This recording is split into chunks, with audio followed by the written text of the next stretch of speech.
கிறிஸ்துவுக்குள் பிரியமானவர்களே, இன்றைய இறைவார்த்தை, மனம் மாறாவிட்டால் நீங்கள் அனைவரும் அவ்வாறே அழிவீர்கள். புனித லூக்கா எழுதிய நற்செய்தி 13ஆம் அதிகாரம் 1 முதல் 9 முடிவுள்ள வசனங்கள். அக்காலத்தில் சிலர் இயேசுவிடம் வந்து, பலி செலுத்து கொண்டிருந்த கலிலேயரை பிலாத்து கொன்றான் என்ற செய்தியை அறிவித்தனர்.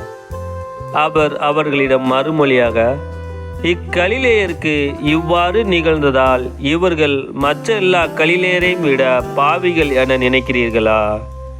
அப்படியல்ல என உங்களுக்கு சொல்கிறேன். மனம் மாறாவிட்டால் நீங்கள் அனைவரும் அவ்வாறே அழிவீர்கள். சிலாவமையிலே கோபுரம் விழுந்து 18 பேரை கொன்றதே, அவர்கள் எருசலேமில் குடியிருந்த மற்ற எல்லாரையும் விட குற்றவாளிகள் என நினைக்கிறீர்களா? அப்படியல்ல என உங்களுக்கு சொல்கிறேன். மனம் மாறாவிட்டால் நீங்கள் அனைவரும் அப்படியே அழிவீர்கள் என்றார். மேலும் இயேசு இந்த உவமையை கூறினார்.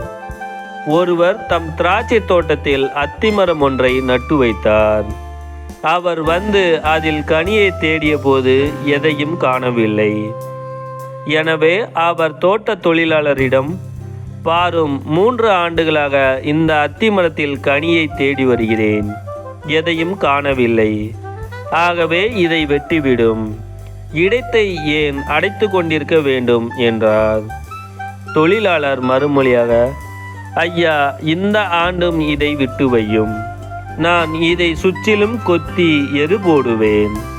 அடுத்த ஆண்டு கனி கொடுத்தால் சரி, இல்லையானால் இதை வெட்டிவிடலாம் என்று அவரிடம் கூறினார்.